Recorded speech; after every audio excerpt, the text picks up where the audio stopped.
Hello, hello, and welcome to today's installment of Created for More, the podcast. Super excited today, as usual, to have you here with me. I have got an awesome guest. Yay! I've got Nancy Taiye-Aragbaye, and I'll read her bio a little bit, but then I'll let her introduce herself as we always do on the show. So it says here that she's always been an advocate for those who cannot advocate for themselves. And since her youth, history has always been an interest of hers. She's fascinated by how communities and cities grows, and she's hyper focused on developing solutions to transform impoverished communities into thriving environments.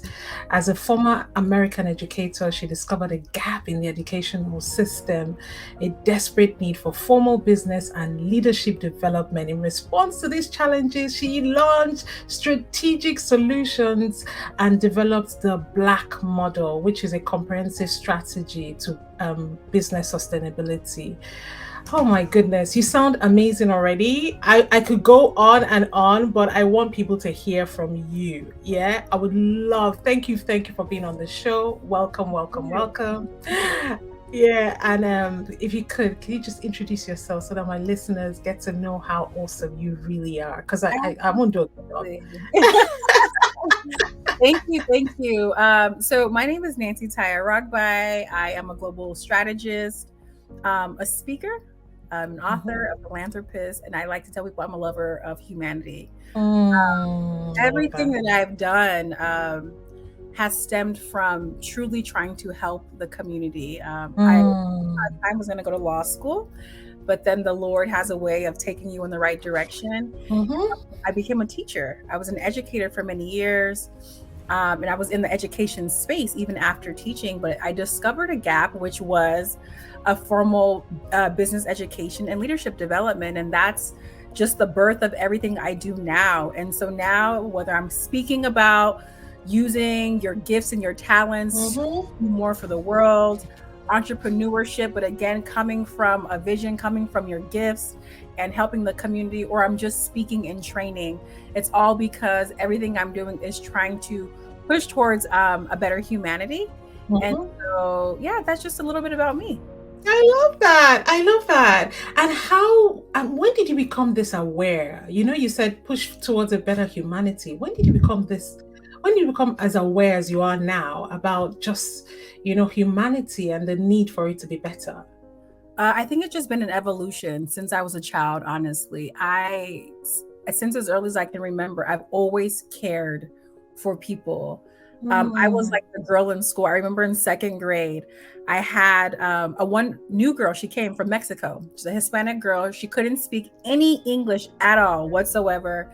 And the kids were talking about her, that no one was her friend. And I befriended her and I would stand up for her. Yeah. And it's so funny. We met like years later and she remembers the story and she said, "You were my only friend.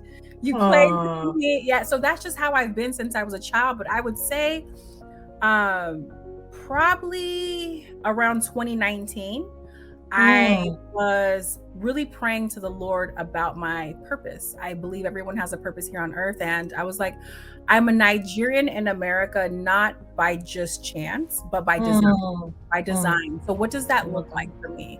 How do I use what I have here to impact my country, impact all of Africa, and impact here in the US as well? And so I think that's when it was like this just awakening began to happen. And ever since then, it's just more in tune, more alignment. And I would say the rest is history.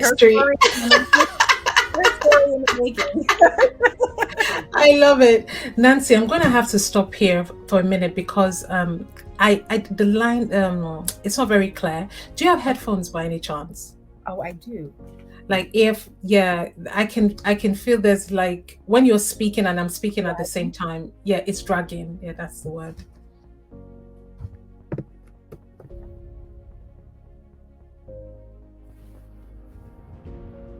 How is this? This is much better. Turn it up. There we go. Yeah, this is a lot better.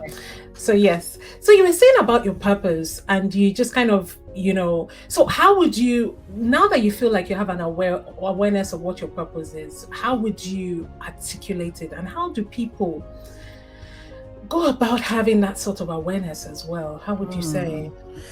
So this is a really great question. For me, I think I've learned to understand my experiences. That's number one. And then my gifts. So I think your gifts plus your experiences mixed in one really truly leads to purpose. I love that. I love that. I think you need to say that again. I think you need to say that again. That is so good. I really believe that your gifts plus your purpose. Your gifts plus your experiences leads to purpose. And I just began to truly understand and appreciate the challenges I was going through, the jobs that I had. But I also believe there was just a knowing that I could do more, right? So there were jobs that I had and I was like, I know I'm supposed to be doing more, but it wasn't time, right? So there's this development that has to happen. And so one thing about me is I'm articulate. Everyone since I was a child said how articulate I was. I can speak very well. So I knew that about myself. I had this ability to just kind of command a room with my voice. So that's how it kind of, I did well as a teacher, and I could train and facilitate. And then I would say my experiences from teaching, from curriculum design, from going to school, getting my master's, political science, right? All of this was just kind of this cultivation of what I'm supposed to be doing. Also me being Nigerian, this passion for Africa. Like all of it started to make sense. But I had to stop and say, like, really go to God and be like, what is my purpose? What was I created for? Okay. So I began to understand what was happening. But once I began to intentionally seek what I was created for, then the revelation started to happen. I love that. And it was this enlightenment, and that's just how I found it. I love that. I love when you talk about intentionality, because that's it, right? Once you become more purposeful about finding purpose, I find that it almost starts to unravel itself in front of you. Yeah. It really does. And what I love the most about just that simple equation you've given there, which is gifts plus experience equals purpose. It's very, very simple, but I find that it's one of the easiest ways people miss it, because a lot of times when I think about particularly the people that I come in contact with, work with, I get to kind of be around, a lot of times people are either more comfortable leaning on their gifts. They're looking for their purpose, but they're like, you know what, this is what I'm good at, my gifts will make room for me, and they're just doing that exclusive from the the fabric and everything that has made them who they are. They kind of for some people, either they have shameful experiences or things that have happened in their background that maybe perhaps they're not so proud of. They don't want that to almost taint the gifts, and they put them as two mutually exclusive bubbles, and they're trying to find purpose, and everything just doesn't hang together. But I just have to say, like, I absolutely love that equation, because if you put everything that has happened to you is happening for you. It's happening. Oh my gosh, that was beautiful. It was so beautifully said. It's happening for you, honestly. And if you're able to then add the things that you are actually good at and lay it upon the experiences that you've had, boom, you just find that it's magic. This is magic. This is exactly, So guys, everyone listening, you are welcome. You now know what your purpose is. Yes. Go on, you were going to say. I'll say this. Purpose isn't hard, but it's hard. So when I say that, I could speak in front of 10,000 people and I wouldn't be afraid. And the topic, it would just flow. It would come naturally.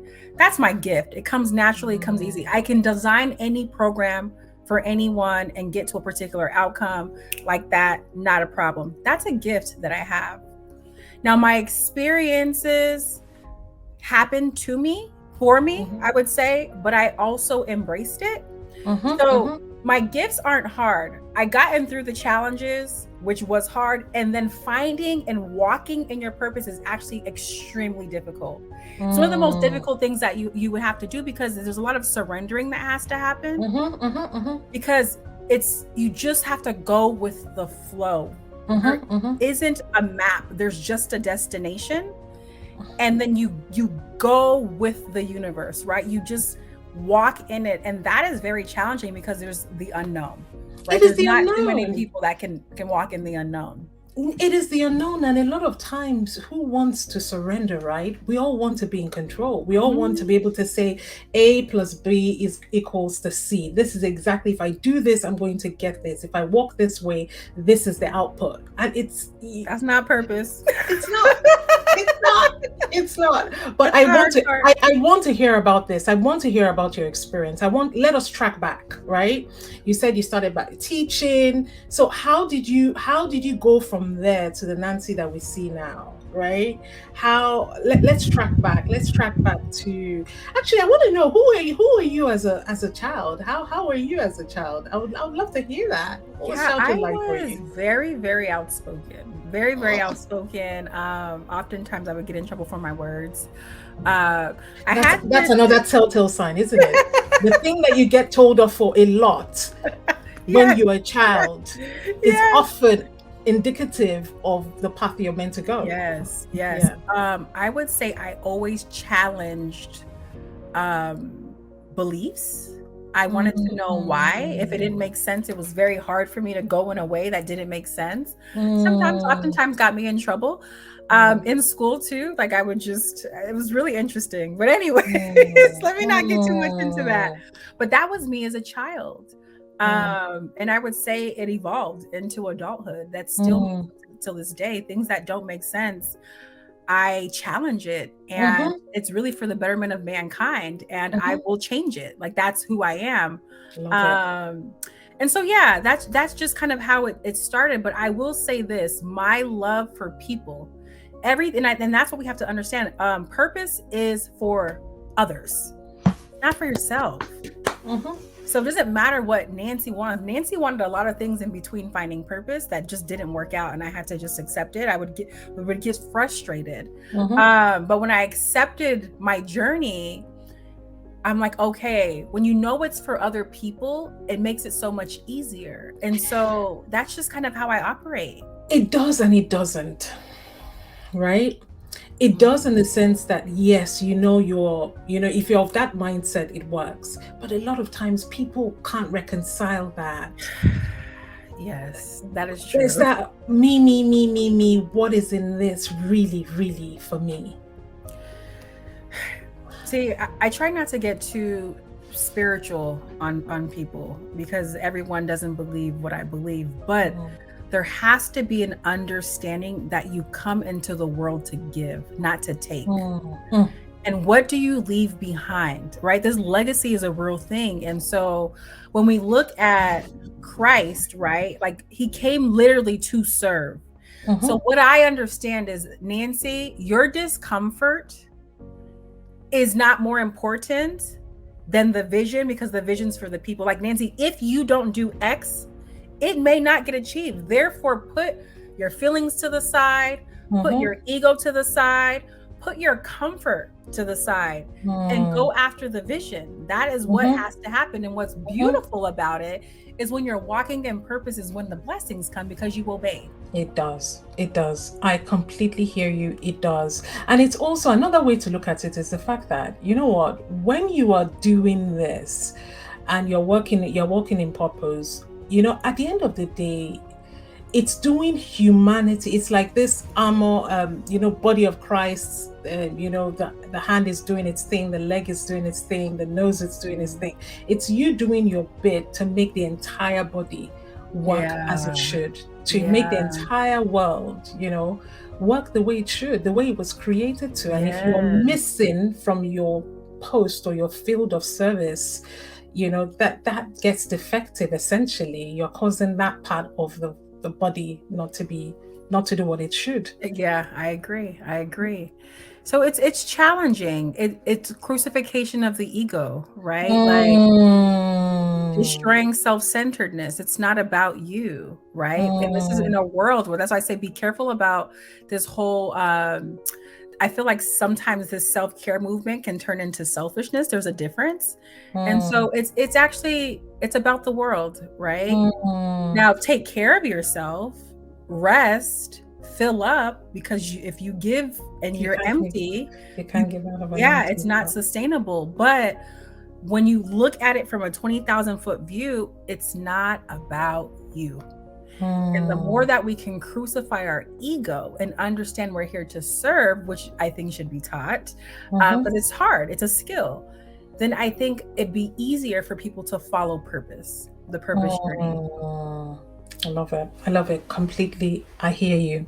Okay, so let's track your journey then. So you're teaching, then how did it go for you? Like, how did you get into consulting? Like, Yes. like how Yeah, really interesting. So I'll give y'all the TT. Okay, I'll give you guys the T. So yeah, we're here for it. We're here for it, right? So a lot happened in between. Again, a lot of challenges. So I at the time, I was a superstar teacher, was going to be a principal. I ended up leaving to Delaware. It's another state. I was pregnant at the time. This was my college sweetheart. And so I followed him. He had a wonderful, amazing job. I was like, okay, I'm going to go to this boring state, but it's for family. And I think that's kind of when things actually start to spiral downhill for me. But again, everything's by design.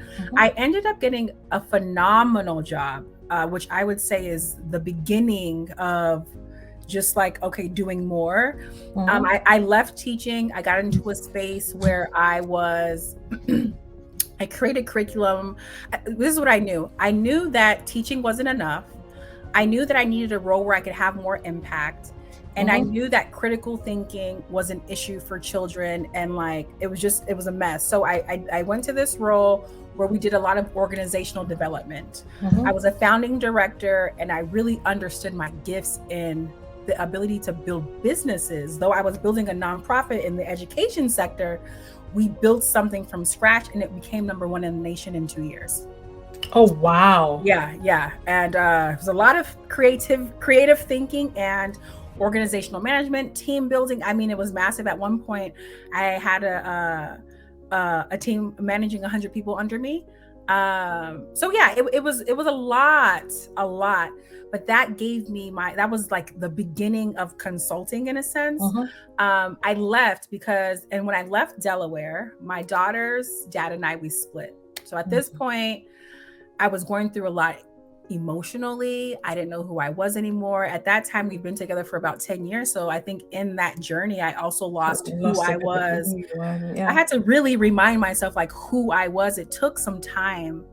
Moved back to Atlanta, Georgia, and got back into education.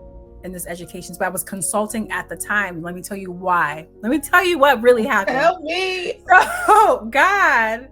I heard a voice literally start a consulting company. And I was like, no, God, I need more experience. Had you been thinking about it? Because no, not at all. I kid you not. It was like this is why I said intuition is really important. It was like intuition and then a voice it was very strange. I remember it was in December, I think 2017 or 2018. And yeah, so I heard this voice start a consulting company, but I was actually still a director at the time. And I said no to it. I said no to the voice because I was fearful. I didn't think I was experienced enough. I said, I'm too young. Who's going to listen to me? 2 weeks later, forced resignation from the job. So at this way. It became so blindsided. I was forced to go back to teaching. I was making a first-year teacher salary. I basically went from like a lot of money to nothing. And I was broke. I was legitimately broke overnight. And I had just moved. It was crazy. So I was like, well, what are you going to do? I started my consulting company out of desperation, literally, because I needed to supplement my teaching. So that was the birth of NTA Consulting at the time. And so I was consulting on summer programming and like organizational development and just supplementing my income. And I remember one day I was crying. I was teaching these kids. They were pretty bad. I was teaching them. They weren't listening. And I'm like, God, how did I come back here? How do you go from a master's degree, leading a whole entire organization, literally leading the organization, to being a teacher? And I felt so stuck, and I bursted into tears. And I was like, God, what's up? Like, what is going on? And my principal at the time, she was like, you don't know why you're here. You know, like you just take the experience for what it is. But I'll say this, that school was when I birthed Strategic Solutions. There was a little boy, I was teaching him, and he came into my classroom. He got kicked out. I was his English teacher, but he got kicked out of math class. And I'm like, yo, Devarius, why are you not doing your math work? He was like, I don't want to be a doctor. I'm like, man. So in my brain, I was like, oh, we failed him. He doesn't even want to do work because he thinks he needs to go to college. I said, well, what do you want to do? He said, I want to be a barber. I said, well, what if you can open up your own barber shop? And then I started talking to him about why he needs math. It changed. I'm telling you, this child was 10 years old. He was reading on a kindergarten level, 10 years old, reading. My daughter at the time was reading better than him. In 3 months, he went to a 3rd grade reading level. He's walking around with books in his hand. I was a great teacher, but I can't even say it was me. He just was able to make a connection. Just with that little, that conversation. Yes. So that was when it, like a light bulb went off in my head. And most of the kids that I taught, they wouldn't do well in college, just realistically, just based off of data. Probably maybe 6% would go, a few would actually graduate. But it didn't mean that these kids weren't highly intelligent. So I understood that there was this gap here. And that's when Strategic Solutions was birthed. I need to teach people how to build businesses. Interestingly, working with adults, there's so many gaps. I've literally worked with $1 million businesses that you were $1 million side hustle. That's what I would call it, because they didn't have proper foundations. So that's when I was like, oh my gosh. And then I realized, I was like, okay, the kids that I serve are poor. All of the issues and trauma that they have are due to poverty. Small businesses is what drives economic mobility and job creation within communities. Why aren't we teaching people how to build sustainable businesses? So a light bulb went off. I started doing more research, and I said, oh, this is a global issue. This is a global issue. And while I was praying for intentional purpose, I just made the connection, and it was a whole global movement. And literally the strategy came to me on which countries I would enter first, how I come back to the US. It was like by revelation. And that's everything that I'm doing now came from that moment where I was so frustrated, crying, asking God, why am I back teaching? I'm poor, basically. There were times I didn't even have a dollar in my, when I started the company, I had negative dollars in my bank account, by the way. Oh, wow. Oh my gosh. Yeah. Oh my gosh. It was tough. So let's distill that into principles, shall we? Let's distill that into principles. So the principle here is whenever you're stripped back and you feel like you are lost and you don't know what you're doing, sometimes you just need to be quiet. You need to take what is in front of you in and see what God is trying to tell you. What would be the principle? So a couple things. First thing, you're not in control. That's what I learned. Nancy got everything she wanted in life. You wanted to make the team, you practice, you got it. You wanted an A, you study, you get it. You want the job, you apply, you get it, right? Like Nancy was able to control so many outcomes in her life. I love that. I think the failure in my relationship, not that it was my fault, but even that alone, I was a girl who like knew when she was going to get married and all of that. Like I was a pretty good child, actually. had no control over that. When I realized I couldn't save my family, it broke me for temporarily, or scarred me, I would say. And then with the whole job and being broke, I just didn't understand what was going on. Nancy, you're not in control here, honey. All the jobs I would apply for, I was a person who interviewed people. I would go to my interviews and I would just say the most ridiculous things. I was like, you did not answer that question properly. I knew I wouldn't get the job. I was like, I don't know what's going on. I had to surrender. Nancy, it's not you, boo. It's not you. Surrender. That's the first thing. I think also, and that's a part of the embracing. Embrace where you are. I like that. That's Embrace your struggle, right? Embrace your challenges, because it's cultivating you. It's actually building the character that you need, the discipline that you need, the focus that you need. So yeah, I would say surrender and embrace the journey. Those are the first two initial principles that I think that really helped me into this purpose journey. I love it. I love it. I love it. So powerful. And we said this in the beginning, Tambra, we said being intentional. I sought purpose. Purpose just doesn't fall in your lap. Let's be very clear, or everybody would be walking in it, right? I sought it. I was very, very hungry for my purpose. You have to sit with yourself and be still. There's a stillness that has to be present. So seek purpose and be still enough to find it, or let it find you, really. So you guys can meet each other. Really, that's what I would say. Let it find you. I love that. I love that.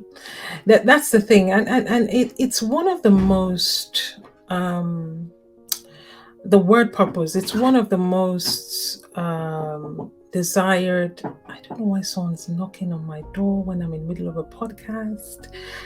Who is that and what do you want? Kaima, darling, I'm just in the middle of a podcast. Is that okay, honey?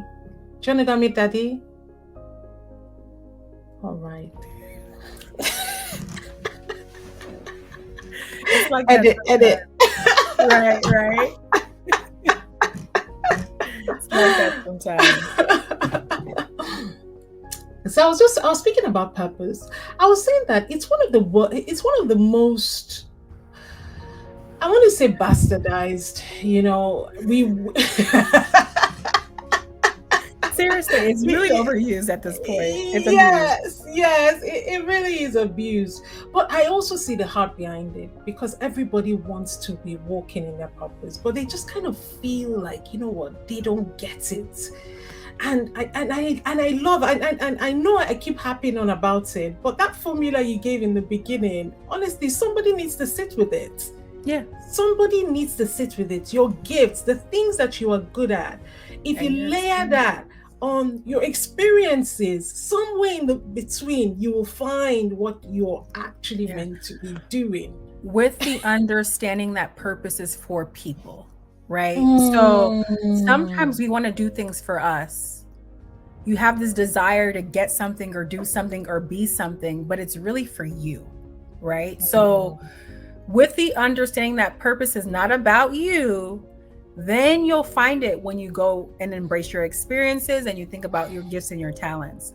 So it's really important. It really is. And when you find purpose, be willing to fight for purpose. Because now, again, I said this one in the Creative for More Summit, it's an activation. Purpose is an activation. Everyone doesn't find purpose in life. And once you find it, it's like, that's when all of the challenges start coming your way. I'm going to write a book. It's called Testimony. It's going to come out in about 4 years. But Testimony, I've gone through so much. People only see, because I'm really put my work, my passion. But people don't want to know what I've gone through. And in the purpose journey, still fighting, still getting up, cry, but get back up and go after it. The devil was really like trying to hold me back from achieving purpose. Okay. Had my brokest moments of life to where I was like, okay, seriously, God, I got a whole master's degree. Okay. I can go get a job. At this point, like, Lord, what's up? Like, you got to meet me halfway here. But I said, you know what? Purpose is bigger than money.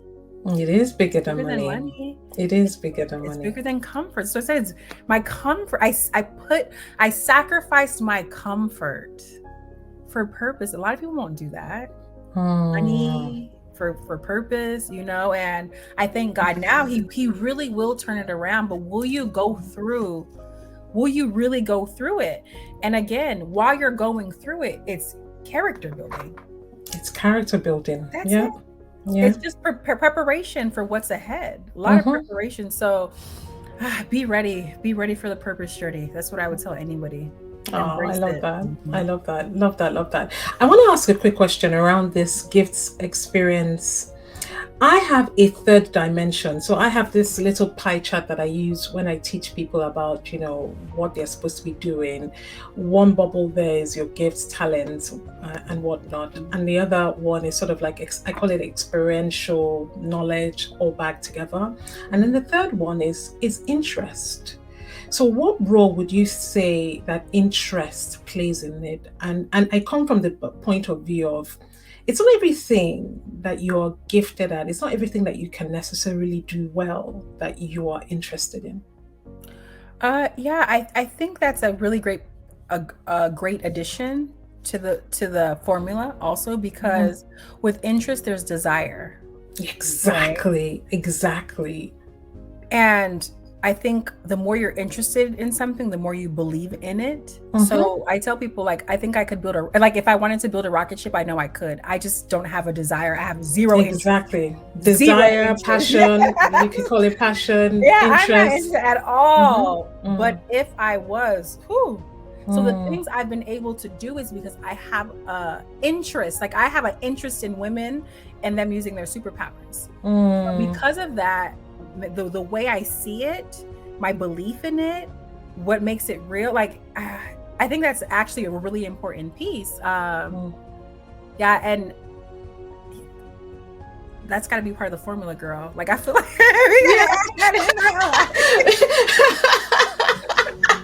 it is part of the formula. I think so. And I think we've literally just created a formula here. Look, so interest is there. And the piece that you've added that I think is also critical is serving others. Yeah. So if you have gifts, if you've got experience, if you've got interest, you've got serving others, the part where they all come together, that's purpose. Yay! High five! We did it. We need to sell that, girl. We gotta sell that.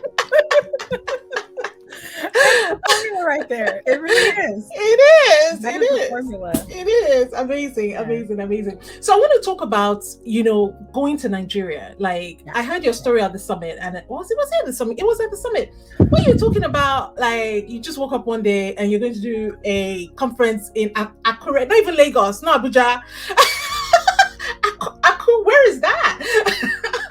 Yeah. Like, obviously I know where Akure is, but I'm just saying, like, it's not a major city or anything like that. It's like, how do you go from having never been in Nigeria, or I think you said you'd been once 10 years prior, to deciding to do a conference? Like, what was that about? Tell us. So I have a practice every Tuesday. I shut it down. I don't work, and I really just spend time with myself. I read, I worship, I meditate. Every Tuesday. For the last year and a half. Yeah, every single Tuesday. Oh my gosh, you got to tell me about that. I'll tell you about it. I actually, when I talk to people, I tell them it is the most refreshing. I'm so glad I started this. It's so refreshing. It's literally Revelation Day. Let me just say that. I get so clear on my next steps and what's supposed to happen. And where it's like, this is where I say it's in alignment with your intuition, because you'll get this like idea, and then it feels like a gravitational pull, like, I have to do this thing. That is what happened. It was November 15, 2020. And it was a women's trip initially. I literally thought I was going to Mexico with women. Like, we're going to go do this thing. And so as I started to just really sit in this women's trip, the Lord pulled me to Africa. And then I don't know why I started researching the oldest. I don't even know how I got to that, but again, that's part of like just being an intuition and knowing the next step. And the oldest bones was a Black woman. They named her Lucy in Ethiopia. So I said, we have to have this trip in Africa. We need to know our power, right? Women specifically. And then I was like, okay, we're going to go to Ghana because Ghana is more tourism friendly. And the Holy Spirit said Nigeria. And I was like, wait a minute. First of all, I don't know anything about Nigeria. Nigeria is kind of, you know what I'm saying? It's a lot going on in Nigeria. But I said, we're doing it. At that point, I had been to Nigeria one time, 10 years ago. My mother fought me for months. She thought something was going on. She was like, she thought something was going to happen to me, honestly. But I just said, there's this, you literally have to reject fear. You literally have to say no to fear. So I said, again, the vision is bigger than fear. It's not about comfort. It's not about money. It's not about anything. I just knew I had to go, period. And that's how we did it. I took women from the US and Finland and Canada, and we met in Nigeria, which I was like, how did I get this? I don't even know how we did this. What? It was phenomenal. Yeah. And we had how many were you? We had 10. This year will be 20. I think about 23. So we did it in Lagos last year. Phenomenal experience. Holy Spirit said Ondo State before I even had any contact in Ondo State. And I was like, all right, we're going to Ondo. No problem. Why? I don't know. What are we going to do there? Have no idea. And then that's how I was invited to the unemployment summit in Ondo. And then from there, just relationships started building. And then I did the trip this March in Akure. So, and now we're taking the retreat there in October. And so in Akure as well, or Lagos? Yeah. So half in Lagos, half in Akure. And we'll do the actual conference. The culminating activity will be in Akure. Yeah. And so, but that's what the Lord spoke to me. And you'll miss it. This is what I'm saying. If you don't set time to be intentional with yourself, you'll miss the signs. You'll miss the direction. You'll literally miss the direction. Like you passed the exit because you weren't paying attention. So let's talk about what is it like in practice? Like, don't you like, I can't even like the whole day off. Like you've got a kid. How do you manage it's that? Funny because Chi, that's her name. She'll be like, "Mommy, are you done praying yet?" I'm like, "Girl, just give me some time on my break. We'll go." And so she's I'm trying to actually involve her a little bit in it. So we'll worship together. We'll worship, but I'll say, okay, I'll come back down in 2 hours. I need to go and talk to God. So she understands. She's 7. I love the discipline. It's like it's the intentionality around it. I can't remember which lady, but I heard once. She was one of these great. I don't remember who, but it was one of these great late women of faith or whatever, and it was once said that she had, I think, 15 children, she used to homeschool them. But still, she would find time to pray 3 times a day. Every time she would kneel down, and her kids knew, she put her apron over her head. They knew mommy is in the zone, not to talk to her. Yeah. So it's interesting, I think, and why I've been able to draw that parallel between your practice and that is that if you will teach your children, that these are almost sacred times. This mommy is doing this. It's a ritual, whatever. They will leave you alone. But a lot of times, the fact that you don't have that routine, you don't have that structure, is what brings in discipline. That you can't actually command your time. Yeah, I can count probably 4 days, and one was when we were flying on the plane to Nigeria. It's been about 4 or 5 times where I wasn't able to do a whole day. So I'll block off hours.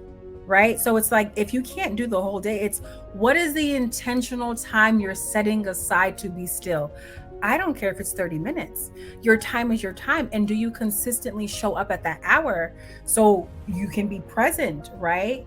So the Holy Spirit can meet you. Like, it's our time together. And so sometimes, any other day, I'm so distracted sometimes where I'm like, oh, sorry, Holy Spirit, my bad. I didn't talk to you today. Like, I was so busy.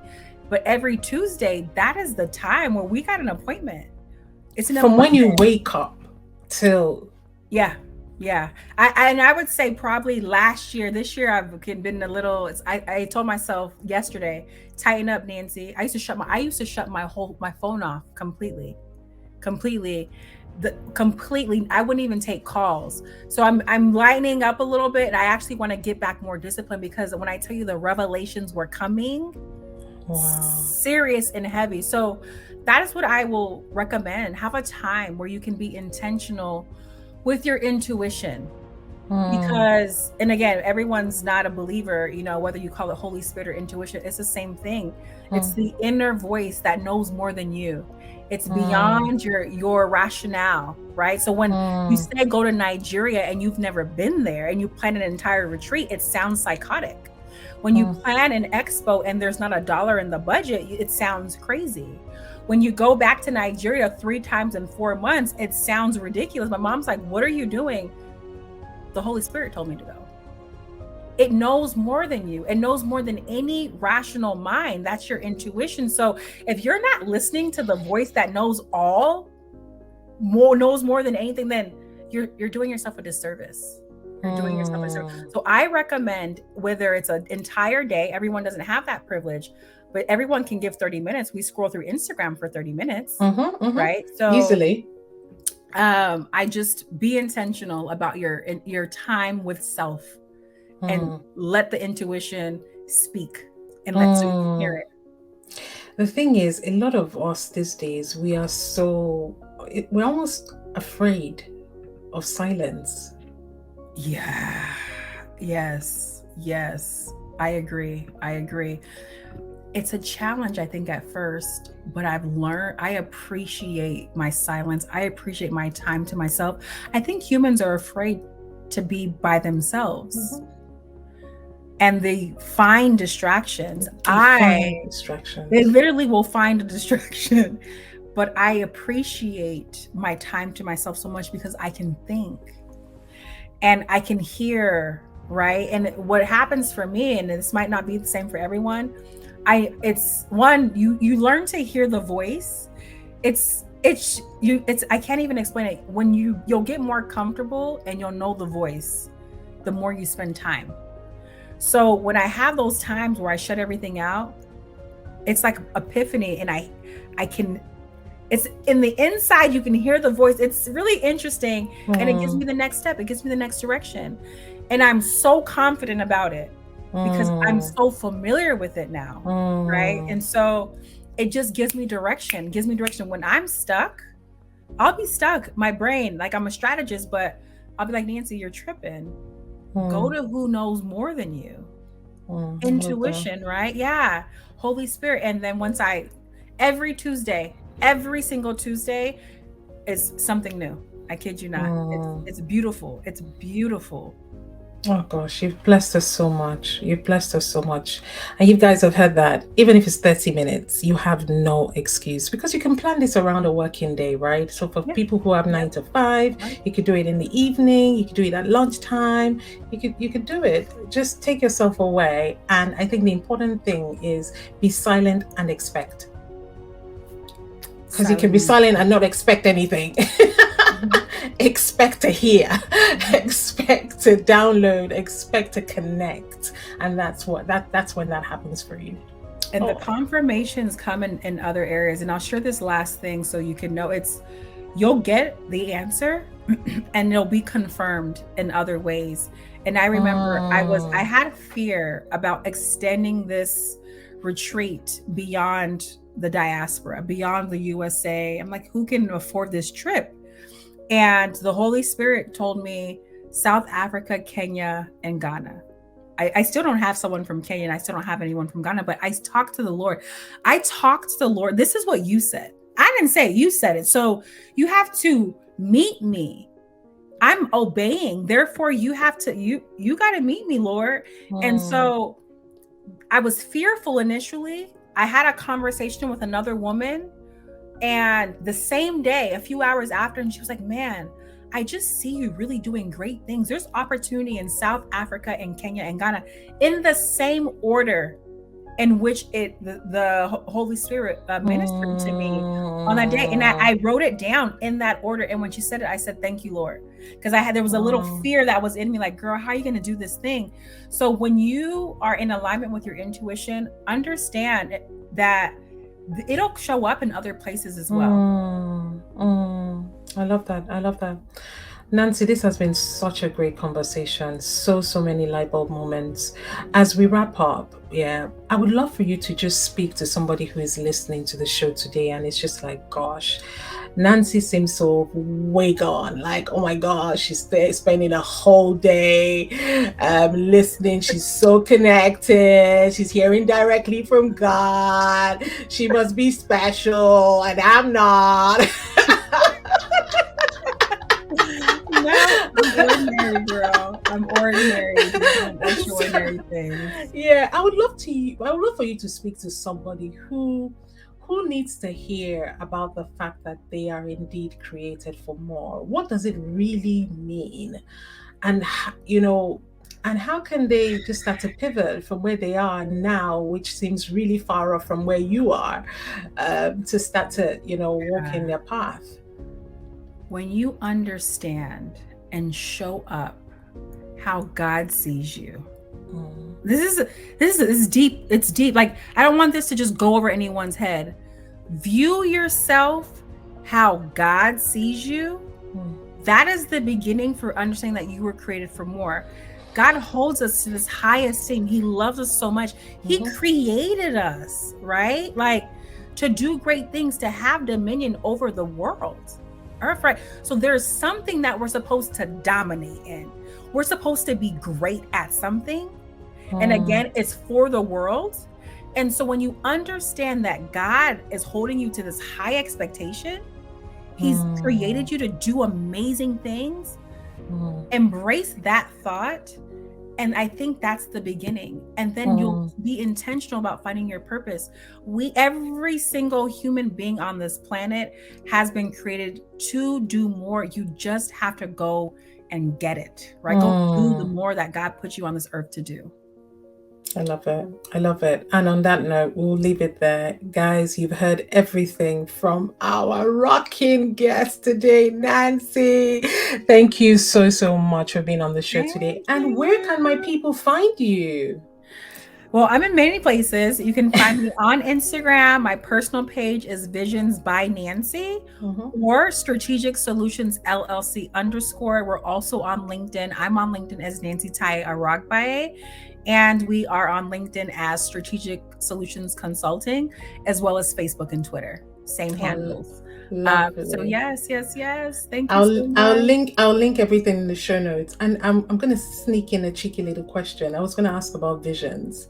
Like, why visions by Nancy? Like so spiritual. I didn't even finish. I didn't tell you my story about my other business show, but so I've been dreaming since I was 6. So I've been gifted spiritually. And what's interesting too, like everyone, like God uses people in so many different ways. I've been privileged to just have dreams. And as I started to be more intentional about my gift and finding my purpose, I started to get visions. So when I sit with clients, I can see 5, 10, 15 years in like 30 seconds. So I am a strategist because they're downloads from the Holy Spirit, honestly. So that's the whole Visions by Nancy. And I believe that God put me on this earth to help people birth and follow and achieve their vision. So I don't work with any type of just entrepreneur. I could really be in here just really doing the thing. Okay. But I said, I'm so intentional about who I'm working with. Is it a vision? I don't want just business ideas. I want people who believe that they're doing something more. So that's the whole visions thing. And the Lord showed me, I said, God, I don't want to work hard anymore. It was a Tuesday, by the way. And that was Of course. I was going to say, was it a Tuesday by any chance? I was going to ask you that. It was a Tuesday. And I said, I don't, because I'm a strategist. It's heavy on the brain. I don't want to work hard. And literally a visionary logo popped up and on a t-shirt. And I'm like, seriously, what? I was like, I'm a consultant, a t-shirt. And I was on an airplane with a lady. Something happened. Anyways, we talked about artists and drawing and logos. And then all of a sudden I said, oh my gosh, I described the logo to my brother. He drew it. And then I was like, wow, that is exactly what I saw, like in the vision. And then I sent it over I found a graphic designer in Romania. He put it together and we got it on apparel now. And so I had launched it initially with Strategic Solutions. I was like, Nancy, it does not go with your whole brand. So I have sweaters, so many. I was so excited. I was like, Nancy, you actually didn't really think this thing through. But visionary is a brand, and it's a movement. I feel like being a visionary is a movement. Do you obey? Do you obey what's inside of you and like walk in it and birth it? And that's what I want people to do. So it's a whole spiritual, physical thing that I got going on. I'm a strategist. I work with visionaries, but I actually see people's visions and I want people to just walk in it. And so visionary, let me see. I'm going to go. I have the sweater. Give me a second. I want to show it to you. Yeah, I want to show it to you. Please. Oh my gosh. It's a movement. I want to hear about that. God, I'm so curious. So this is, let me get my little headphones back.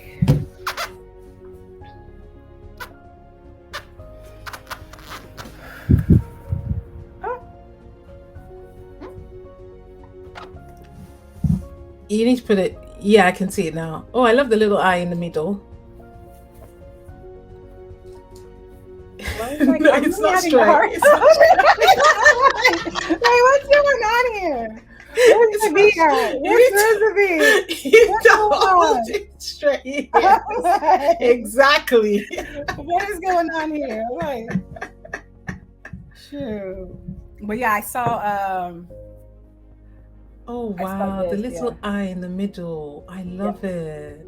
Love it. Love it. Love it. So that is what I saw. Literally, whew, like it was like just flashed. It was a white shirt with black writing, and I ignored it for months, and then had a conversation with a lady on the plane. She reminded me of it. My little brother drew it out, got a graphic designer to make it, put it on some apparel. And this is I'm gonna relaunch this next year proper, because again, I literally want to build a movement of visionaries. I wanted you to talk about that. That word movement is deep. Yeah. I'm like, dang, we can do another 5 minutes, but yeah. Get it. Put it in. It's a movement. It's a movement, and it came from the Lord. That's what I'm saying. When you're in tune with your intuition, what God gives you can shake a nation. You know, it's not small. It's not small. Speak to my soul, baby. Speak to my soul. I'm so passionate about this. Like, I don't just push entrepreneurship. I want entrepreneurs that will change the world with their ideas. That will literally shake people from the core and like mobilize them. Like, that's what I believe in. And so I think that's what a visionary is. There's all kinds of ideas. A vision is different than just an idea. You know? And so a vision is different from an idea. It is. It's different from an idea. It's revelation. It's revelation. It's prophetic as well, isn't it? Yeah. You're seeing into what hasn't happened yet. Yeah. And so that is what I want. It is a movement. And I think the more that we are in tune with our intuition, we're intentional about finding purpose. There's a vision in everybody.